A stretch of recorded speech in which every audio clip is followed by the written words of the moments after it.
Hey again, baby. You know what I realized we haven't done for 2 weeks?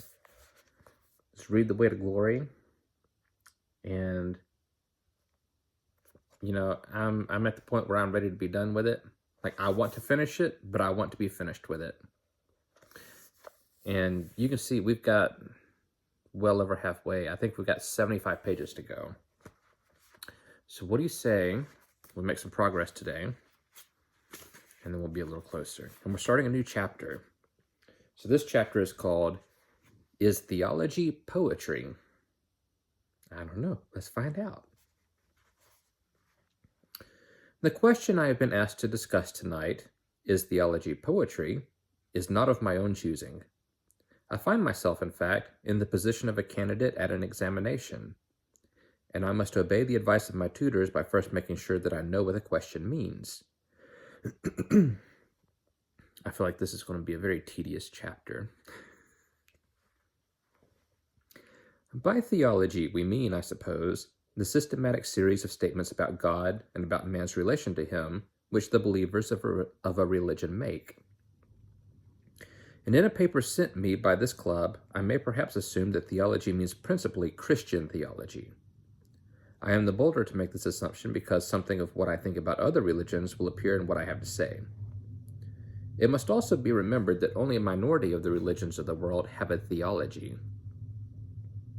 There was no systematic series of statements which the Greeks agreed in believing about Zeus. The other term, poetry, is much harder to define, but I believe I can assume the question which my examiners had in mind without a definition. There are certain things which I feel sure they were not asking me. They were not asking me whether theology is written in verse.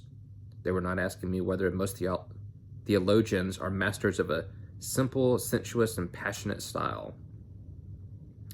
I believe they meant, is theology merely poetry? This might be expanded. Does theology offer us, at best, only that kind of truth which, according to some critics, poetry offers us? And the first difficulty of answering the question in that form is that we have no general agreement as to what poetical truth means, or whether there is really any such thing. It will be best, therefore, to use for this paper, I guess they've done some editing, because, this was a speech he was giving. Sorry, that's not important. Okay. It will be best, therefore, to use for this paper a very vague and modest notion of poetry, simply as writing which arouses simply. Sorry. Boy, this is my third attempt at this sentence. It will be best, therefore, to use for this paper a very vague and modest notion of poetry, simply as writing which arouses and in part satisfies the imagination. And I shall take it that the question I am to answer is this: Does Christian theology owe its attraction to its power of arousing and satisfying our imaginations? Are those who believe it mistaking aesthetic enjoyment for intellectual assent, or assenting because they enjoy? Faced with this question, I naturally turn to inspect the believer whom I know best, myself. And the first fact I discover, or seem to discover, is that for me, at any rate, if theology is poetry, it is not very good poetry. Considered as poetry, the doctrine of the Trinity seems to me to fall between two stools. It has neither the monolithic grandeur of strictly Unitarian conceptions, nor the richness of polytheism. The omnipotence of God is not, to my taste, a poetical advantage. Odin, fighting against enemies who are not his own creatures, and who will in fact defeat him in the end, has a heroic appeal which the God of Christians cannot have. There is also a certain bareness about the Christian picture of the universe. A future state and orders of superhuman creatures are held to exist. Boy, I struggled with that sentence. A future state and orders of superhuman creatures are held to exist, but only the slightest hints of their nature are offered. Finally, and worst of all, the whole cosmic story, though full of tragic elements, yet fails of being a tragedy. Christianity offers the attractions neither of optimism nor of pessimism. It represents the life of the universe as being very like the mortal life of men on this planet, of a mingled yarn, good and ill together. The majestic simplifications of pantheism and the tangled wood of pagan animism both seem to me, in their different ways, more attractive. Christianity just misses the tidiness of the one and the delicious variety of the other. For I take it there are two things the imagination loves to do. It loves to embrace its object completely, to take it in at a single glance, and see it as something harmonious, symmetrical, and self-explanatory. That is the classical imagination. The Parthenon was built for it. It also loves to lose itself in a labyrinth, to surrender to the inextricable. That is the romantic imagination. The Orlando Furioso was written for it. But Christian theology does not cater very well for either. If Christianity is only a mythology, then I find the mythology I believe in is not the one I like best. I like Greek mythology much better, Irish better still, Norse best of all. Having thus inspected myself, I next inquire how far my case is peculiar. It does not seem, certainly, to be unique. It is not at all plain that men's imaginations have always delighted. It is not at all plain that men's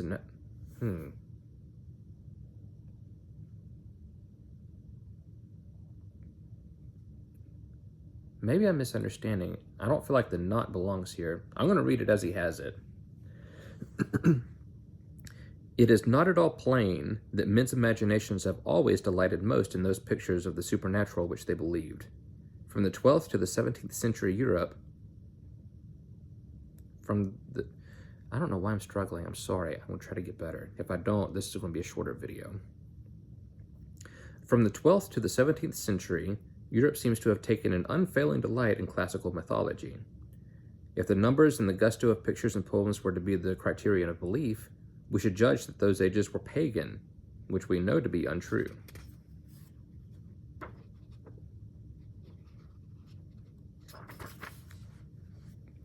It looks as if the confusion between imaginative enjoyment and that intellectual assent, of which Christians are accused, is not nearly so common or so easy as some people suppose. Even children, I believe, rarely suffer from it. It pleases their imagination to pretend that they are bears or horses, but I do not remember that one was ever under the least delusion. Well, maybe he should come to modern times. He might be shocked. There are some kids and adults who think they're animals. May it not even be that there is something in belief which is hostile to perfect imaginative enjoyment? The sensitive, cultured atheist seems at times to enjoy the aesthetic trappings of Christianity in a way which the believer can only envy. Pardon me, my throat is getting dry. I don't know if you can hear me struggling.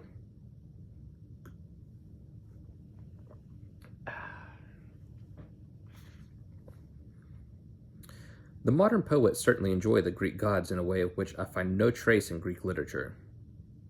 What mythological scenes in ancient literature can compare for a moment with Keats' Hyperion? In a certain sense, we spoil a mythology for imaginative purposes by believing in it. That's an interesting thought. Fairies are popular in England because we don't think they exist. They are no fun at all in, I don't know how to pronounce these names, in Erin or Connemara. I assume those are cities somewhere that they believe in fairies. But I must beware of going too far. I have suggested that belief spoils a system for the imagination in a certain sense, but not in all senses. If I came to believe in fairies, I should almost certainly lose the particular kind of pleasure which I now get from them when reading The Midsummer Night's Dream. But later on, when the believed fairies had settled down as inhabitants of my real universe and had been fully connected with other parts of my thought, a new pleasure might arise. The contemplation of what we take to be real is always, I think, in tolerably sensitive minds, attended with a certain sort of aesthetic satisfaction. a sort which depends precisely on its supposed reality. There is a dignity and a poignancy in the bare fact that a thing exists. Thus, as Balfour pointed out in Theism and Humanism, a book too little read, I don't know about you, but I haven't read Theism and Humanism, there are many historical facts which we should not applaud for any obvious humor or pathos if we suppose them to be inventions. But once we believe them to be real, we have, in addition to our intellectual satisfaction, a certain aesthetic delight in the idea of them. The story of the Trojan War and the story of the Napoleonic Wars both have an aesthetic effect on us, and the effects are different. And this difference does not depend solely on those differences which would make them different as stories if we believed it neither. The kind of pleasure the Napoleonic Wars give has a certain difference simply because we believe in them. A believed idea feels different from an idea that is not believed, and that peculiar flavor of the believed is never, in my experience, without a special sort of imaginative enjoyment. It is therefore quite true that the Christians do enjoy their world picture, aesthetically, once they have accepted it as true. Every man, I believe, enjoys the world picture which he accepts, for the gravity and finality of the actual is itself an aesthetic stimulus. In this sense, Christianity, life force worship, Marxism, Freudianism, all become poetry to their own believers. But this does not mean that their adherents have chosen them for that reason. On the contrary, this kind of poetry is the result, not the cause, of belief. Theology is, in this sense, poetry to me because I believe it. I do not believe it because it is poetry. The charge that theology is merely poetry, if it means that Christians believe it because they find it, anecdotally to belief. I'm struggling with words. Let me find a good wrapping up point, because I don't want you to have to listen to me struggling so much. Boy, he loves his long paragraphs.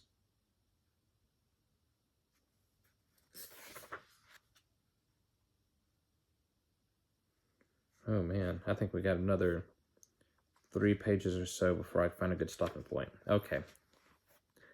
We'll press on like good soldiers, right? Okay. Where was I? The charge that theology is mere poetry, if it means that Christians believe it because they find it, anecdotally to belief, the most poetically attractive of all world pictures, thus seems to me unplausible in the extreme. There may be evidence for such a charge, which I do not know of, but such evidence as I do know is against it.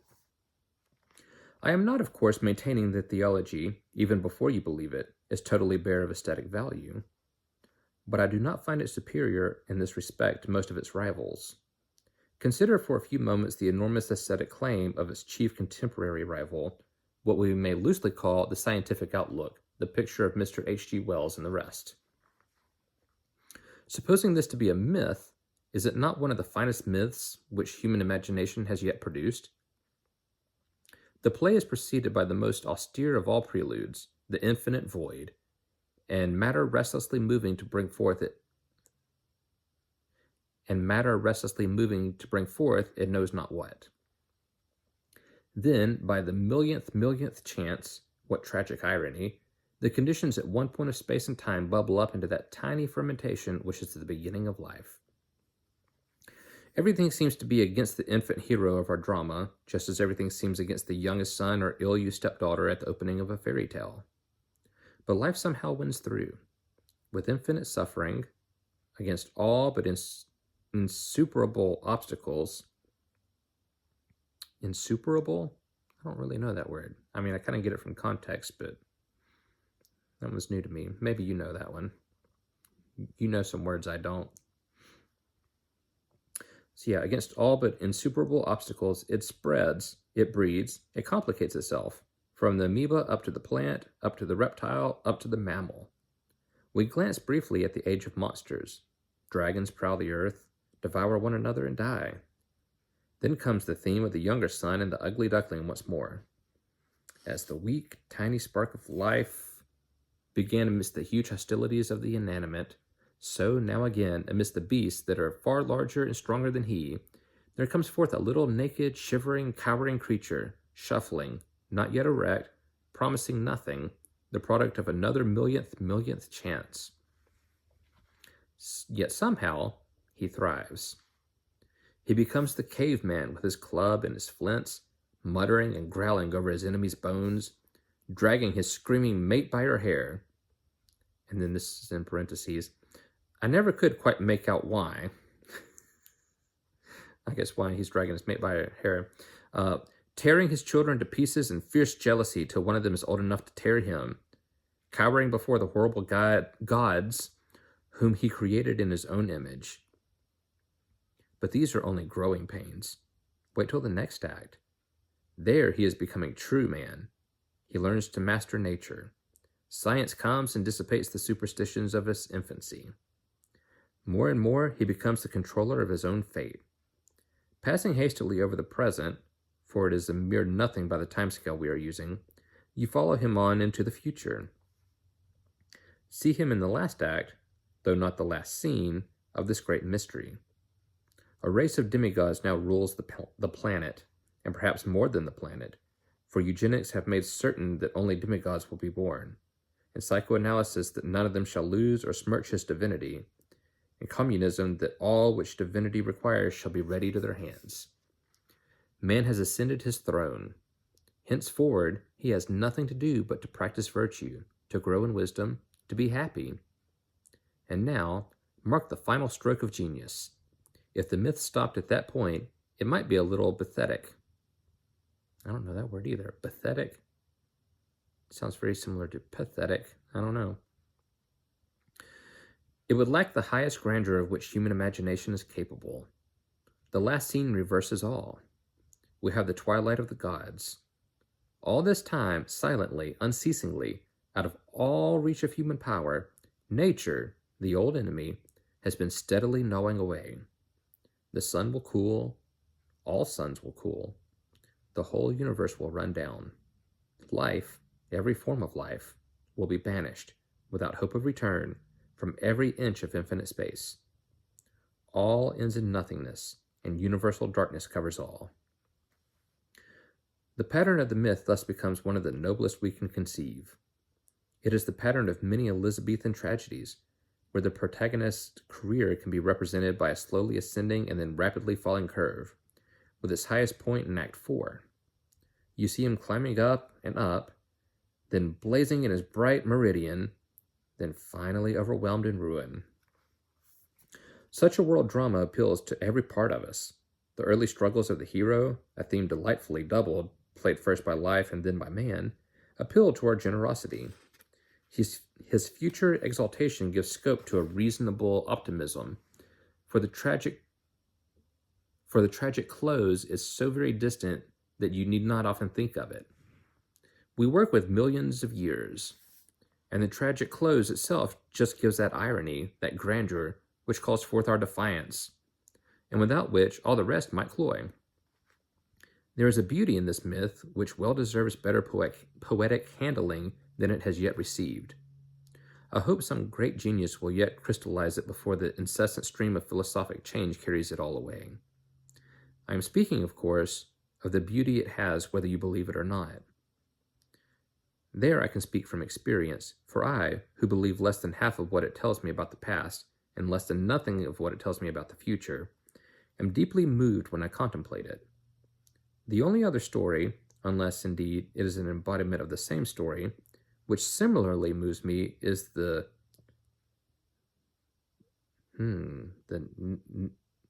Nibelungsring. Inja ich die Welt. That sounds German.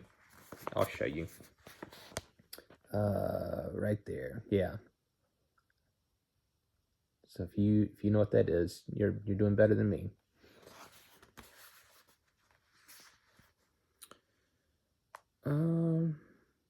You know what? That actually may be a fairly decent stopping point.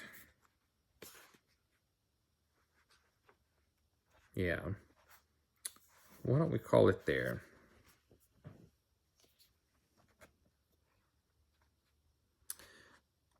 And we will pick it up before too much longer. You can see we're still steadily making progress. I'm excited to get done with this book. I'm excited to get to better books. And we still need to do some Hebrew too. One more lesson, we're going to be done with the alphabet. And then we can finally get to stuff where it'll be more interesting for both of us. And, you know, the ultimate goal of actually translating and reading some of the Old Testament. Because, you know, that's what we're in this for. We don't care about spelling bees and vocab quizzes, right? We want to read the Bible. So we'll get that soon too. Anyway, goodness, I love you. I'll see you later. Bye.